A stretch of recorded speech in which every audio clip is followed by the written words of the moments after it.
Amigos, buenas noches. Empezamos informándoles que los vocales de empleadores y afiliados del IES ven como conveniente la posibilidad de que el Banco del Pacífico pase a manos del IES como pago por la deuda del Estado con el instituto.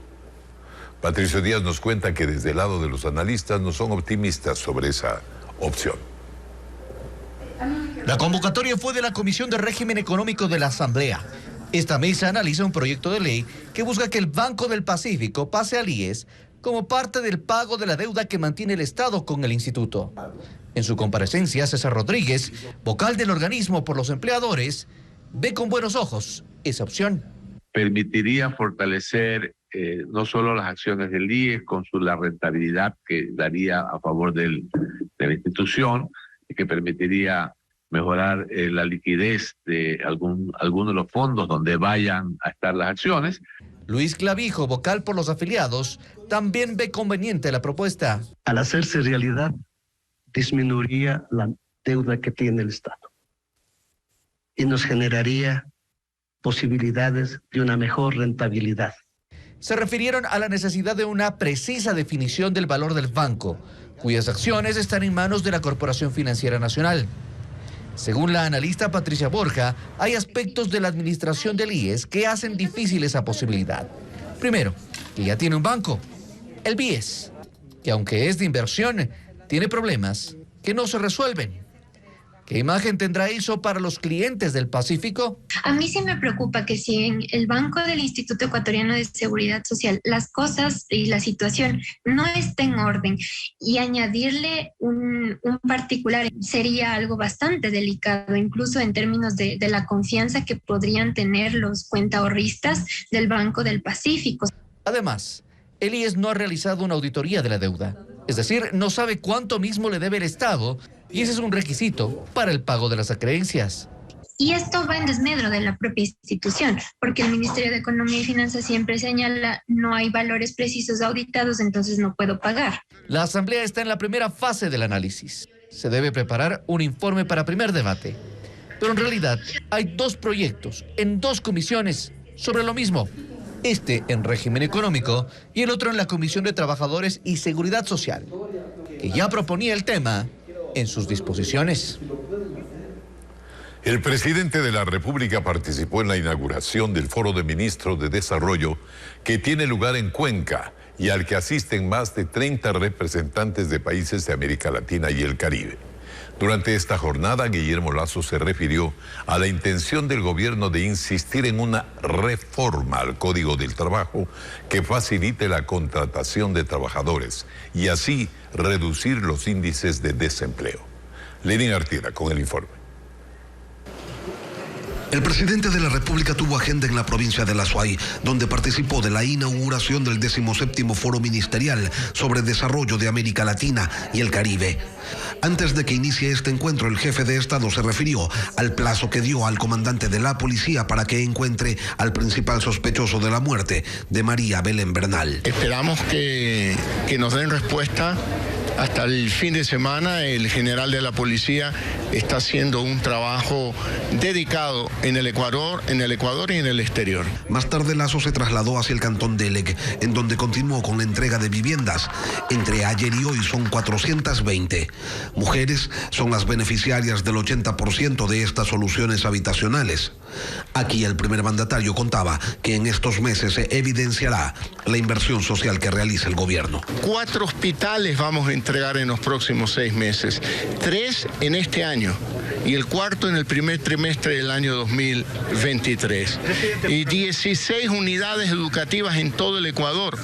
Por lo tanto, estamos trabajando para reactivar la economía, la generación de empleo y obviamente un sector privado dinámico que hoy está vendiendo mucho más que en el año 2019.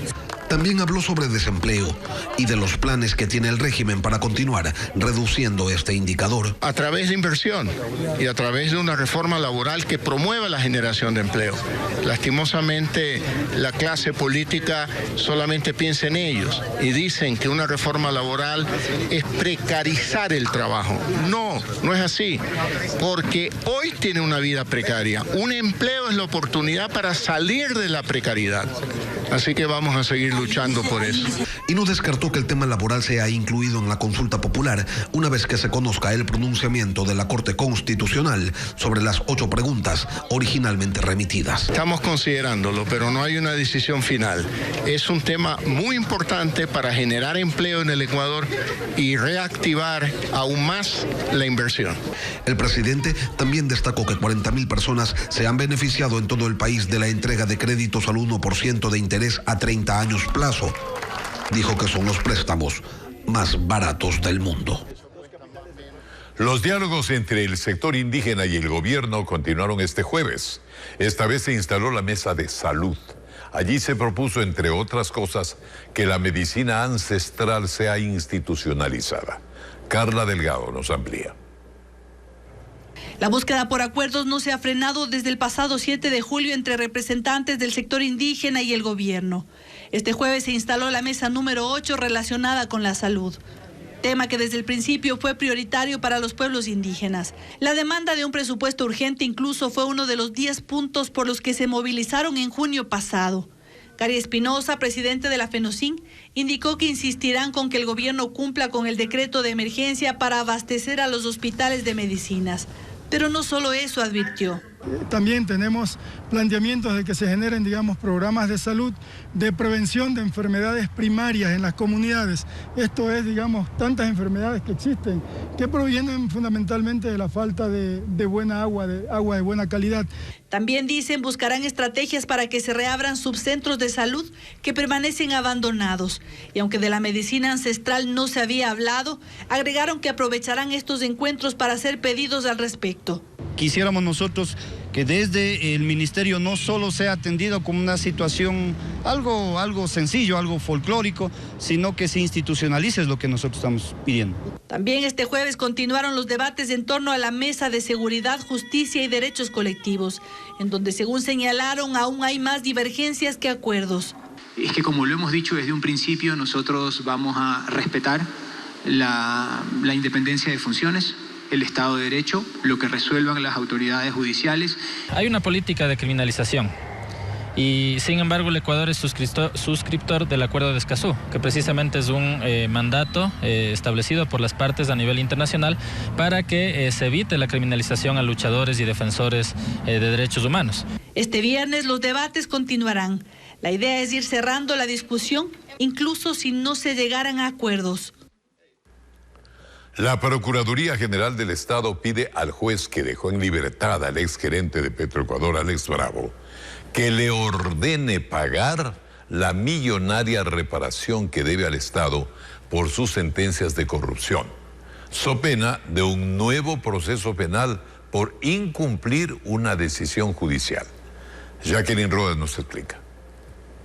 Tras conocer que el exgerente de Petroecuador, Alex Bravo, salió de prisión, el Procurador General del Estado, Íñigo Salvador, envió un escrito al juez de Santo Domingo que le dio el beneficio para que le ordene pagar la millonaria indemnización que adeuda por la trama de corrupción en la estatal petrolera. Habiéndose concedido el régimen semiabierto al sentenciado Alex Bravo, su autoridad debe disponer que éste cumpla con el pago de la reparación integral a favor del Estado ecuatoriano. Tendrá que darle al señor Alex Bravo 30 días para que cumpla con el pago de la indemnización. Y si es que no lo cumple, entonces tendremos que iniciar nuevas acciones penales contra él por incumplimiento de orden de autoridad competente. La Procuraduría General del Estado va a seguir con las acciones que corresponden a nivel nacional e internacional para recuperar lo más posible en la medida de lo posible. El problema es que en la sentencia con el monto más alto de pago, $50 millones, el tribunal aún no determina la cifra para Bravo, Carlos Pareja Yanuseli y los demás condenados. Que antes de 2018 tenían que haberlo hecho y no lo hicieron. Yo quiero asumir que se trata simplemente de una omisión inadvertida y no de mala fe, porque de otra manera podríamos estar creyendo que se trata de una medida para favorecer a los corruptos. El Estado además persigue otros $6 millones de Alex Bravo y más implicados que están congelados en Panamá. En la Comisión de Fiscalización no hubo los votos para aprobar el informe sobre las irregularidades en el contrato de la central eléctrica Coca-Cola Sinclair y su vínculo con INA Papers. El oficialismo se abstuvo mientras el correísmo votó en contra. Patricio Díaz con la información.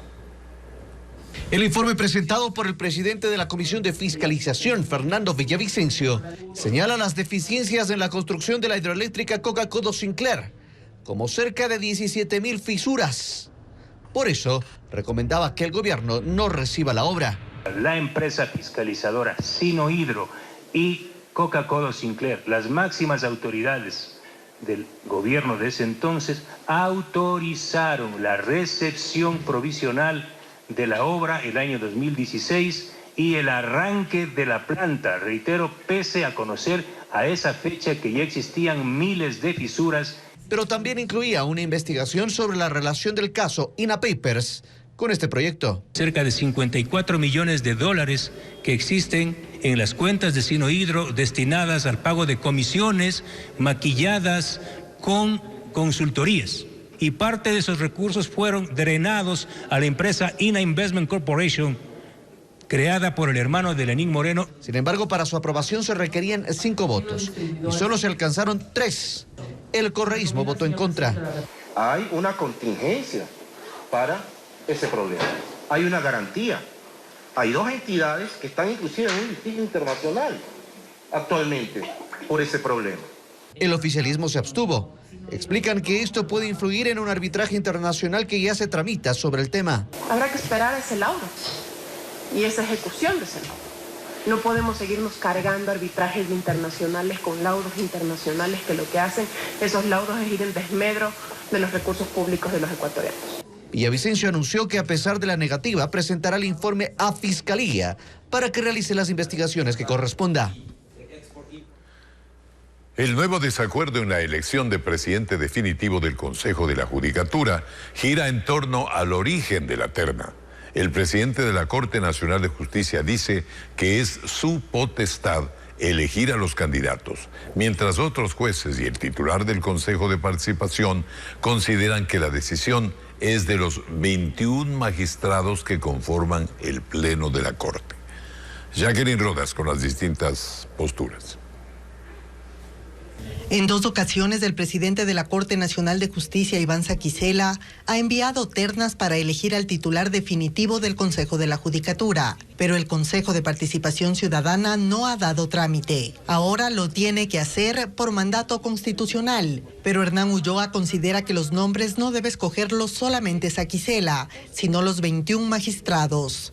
Tratar en el Pleno del Consejo de la Corte Nacional de Justicia los nombres que van a ser incorporados en la terna, porque él es el representante de un organismo colegiado. Se conoce que esta visión también la comparten varios jueces. Uno de ellos incluso lo ha expresado públicamente en Twitter. Si bien es cierto, la Constitución y la ley estiman que la terna con los delegados para conformar el Consejo de la Judicatura será remitida por el presidente de la Corte Nacional. Esto último se efectúa en base a la representación legal que ejerce el presidente respecto de las decisiones que adopta el Pleno del organismo y no como una facultad autónoma. Además, cree que se debe aprobar con al menos 12 votos. Pero Saquicela dice que esa es su potestad. Conversará con sus compañeros sobre el tema, pero no para elegir los nombres. Es mi atribución. No es necesario que yo deba consensuar, no es necesario que deba poner en conocimiento del Pleno. Voy a conversar sobre todo, no tanto sobre los nombres. Lo que interesa son las ideas que lleve el Pleno de la Corte Nacional de Justicia a quien vaya a presidir el Consejo de la Judicatura. Los 5 días que le dio la Corte Constitucional al Consejo de Participación para que solicite la terna terminan el miércoles de la próxima semana. Iván Saquicela no tiene un tiempo específico para contestar. Por falta de policías, una escuela donde asesinaron a una mujer no tenía presencia de uniformados. La víctima habría recibido 15 impactos de bala dentro de un carro en el momento en que fue a dejar a sus 2 hijos. Merlin Ochoa nos informa que dentro del vehículo los agentes encontraron 28 sobres de cocaína. 48 sobres, sí.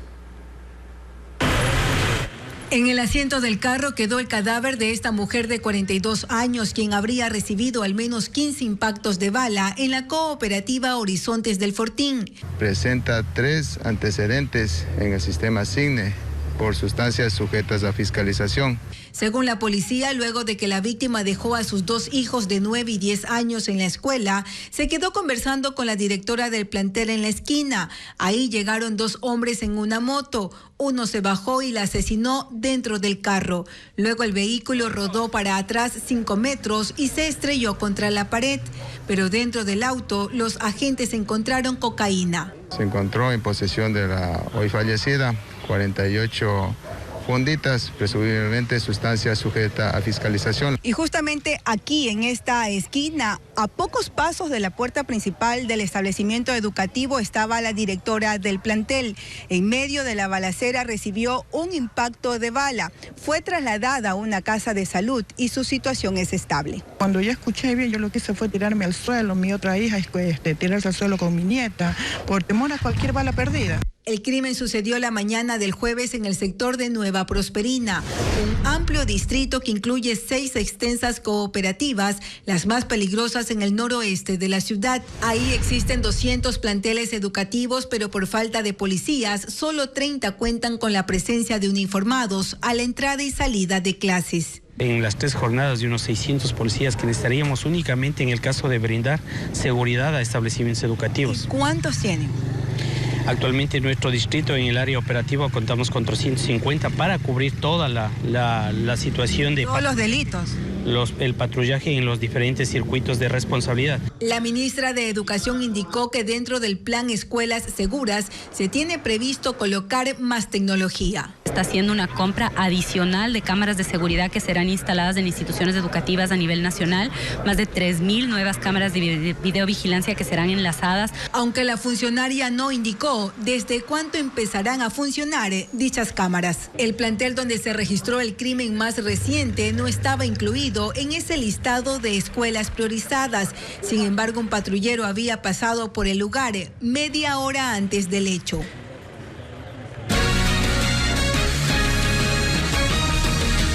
Policías del distrito Atacames continúan durmiendo en un hotel. El cuartel de esta localidad no ha sido reconstruido desde el terremoto del 2016. Ayer, por tercera vez, al menos 100 uniformados tuvieron que trasladarse a otro hostal porque se terminó el contrato. Desde el Ministerio del Interior ya ofrecen una solución. Carla Delgado nos informa. Nuestra cámara captó el momento justo en el que decenas de policías salían de este hotel en Atacames, desde donde les tocaba hacer operaciones y también pernoctaban por la falta de un cuartel propio, el mismo que se destruyó en 2016 durante el terremoto. Su salida esta vez obedece al término del contrato. Tengo entendido que es por el 3 o 5 de octubre que ya se termina el contrato de arrendamiento y por tal motivo pues se hizo el nuevo llamamiento, ¿no? El nuevo llamamiento para buscar un nuevo lugar en donde podamos habitar nosotros y funcionar como comando. Sin embargo, no es la primera ocasión que a los policías de esta unidad les toca peregrinar. Hace un año informamos que unos 100 uniformados fueron desalojados por falta de pago al arrendatario. Para los policías de este circuito, hacer operaciones en una instalación que no es la adecuada no ha sido fácil, advierten. Las instalaciones de un hotel no son apropiadas para una unidad de vigilancia comunitaria, mucho menos para guardar armamento. No tienen un lugar adecuado y seguro para utilizarlo como rastrillo. Esto ocurre cuando la provincia registra los índices más altos de homicidios y de inseguridad, mientras que la estructura del cuartel va desmejorando por el paso del tiempo y el abandono. Según informó el jefe de este distrito, actualmente se realizan estudios para ver la factibilidad de una nueva construcción. Luego de esta denuncia, desde el Ministerio del Interior aseguran que ya se han previsto 2 alternativas de presupuesto para la construcción de esta edificación policial. Tengo 2 opciones: que vengan los recursos del Ministerio de Gobierno, hagamos la planificación y esta sea una prioridad para la VC de Atacames. También existe un convenio que Petroecuador está obviamente donando un presupuesto, entiendo que es cerca de $1,5 millones, para un cuartel policial, que también podría ser otra de las opciones. Si los 2 caminos, los que más rápido se ejecuten, lo vamos a hacer. Indicaron que la construcción empezaría desde noviembre. Mientras tanto, los uniformados tendrán que seguir acomodándose en este hotel. El lunes, el parque automotor de la Policía Nacional, que en todo el país se cae a pedazos. Y la falta de recursos afecta hasta en los implementos básicos. ¿Desde qué año está caducado? Desde el 2018.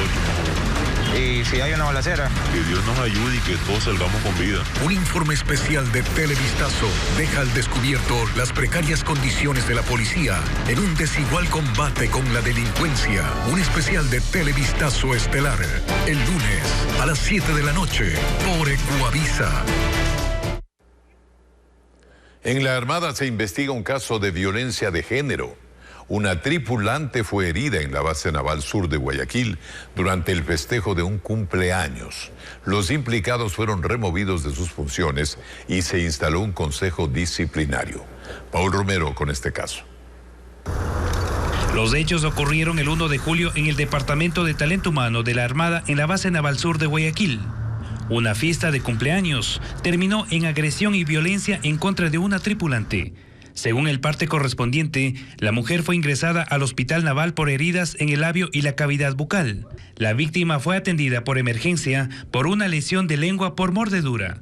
Según el comandante encargado de la Armada, César Pérez, el 18 de agosto se inició una investigación interna más de un mes después de ocurridos los hechos. Ella no ha presentado ningún informe acusatorio, ninguna denuncia. Se activaron los protocolos de prevención y atención de situaciones que puedan ser vinculadas a la violencia contra la mujer, bajo los criterios de confidencialidad y de no revictimización. El 23 de agosto, el ministro de Defensa, Luis Lara, emitió un documento al mando de las Fuerzas Armadas en donde señaló: reitero mi firme decisión de aplicación rigurosa y estricta de las normas inherentes a la disciplina militar, que conlleve incluso separar de sus filas a quienes incurran en estos actos inapropiados que pongan en tela de duda la imagen institucional. En ese contexto, Pérez señaló que esta semana se instauró el Consejo de Disciplina para los implicados. Y bajo ese análisis preliminar se conformó un Consejo de Disciplina que está dirigido a investigar a las personas que sean responsables. No puedo adelantar los nombres porque sería también ir en contra de los derechos de esas personas. Además, en lo administrativo, todos fueron relevados de sus funciones. A la cabo le hemos dado el pase a otro lugar para que esté protegida y se sienta en una condición más segura. A las personas que estuvieron también ahí, también se les ha dado el pase para evitar que tengan relación con la posible víctima. Este viernes se emitirá el informe para determinar responsabilidades. El gobierno anunció la creación de una nueva mesa de diálogo para tratar específicamente los temas de violencia de género. Las reuniones empezarán la próxima semana a escala nacional. Paul Romero nos cuenta. Después del escándalo por el femicidio de María Belén Bernal en la Escuela Superior de Policía, el gobierno creará una nueva mesa de diálogo para buscar acuerdos en prevención y erradicación de la violencia contra las mujeres. En esta vez nosotros iremos al territorio para dialogar con las diferentes mujeres. El debate se realizará a escala nacional y serán los gobernadores los encargados de impulsar el diálogo con todos los sectores sociales para generar políticas públicas contra la violencia de género. Se realizó un anuncio muy importante, que es la emisión de un decreto en el cual van a haber políticas que van a potenciar justamente esta gran cruzada en contra de la violencia de género. Las secretarias de Estado señalaron que el gobierno incrementará el presupuesto destinado a la protección de las mujeres víctimas de violencia y femicidio del total del monto destinado a la Secretaría de Derechos Humanos. $18 millones.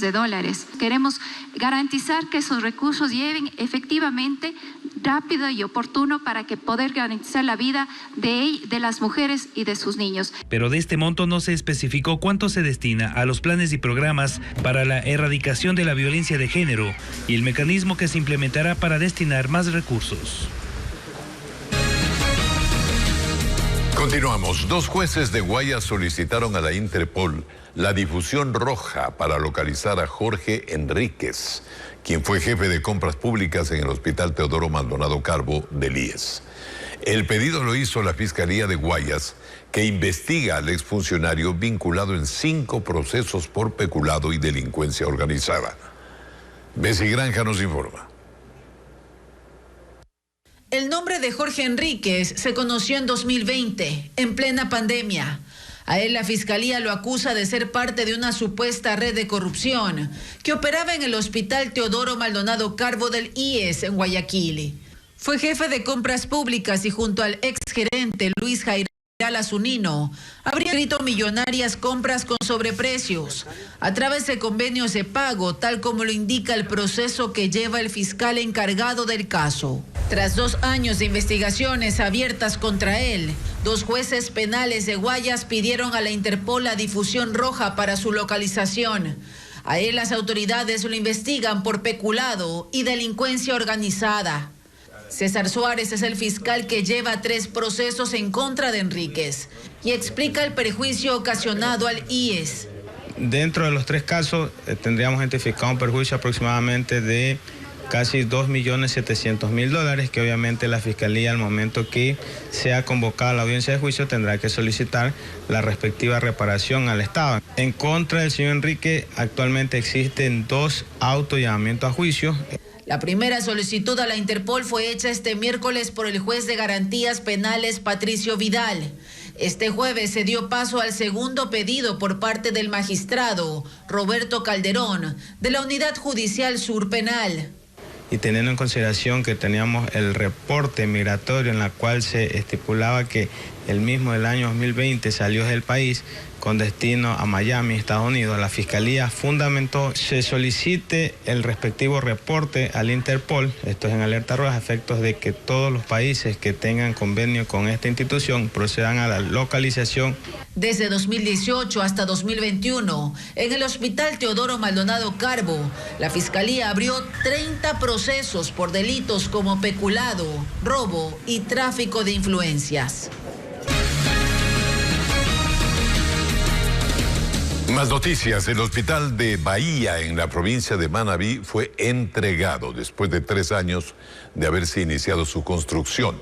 Sin embargo, la población seguirá atendiéndose en un área de salud de contingencia porque la nueva obra se completará de equiparse hasta mayo del 2023. Karen Ceballos visitó el hospital.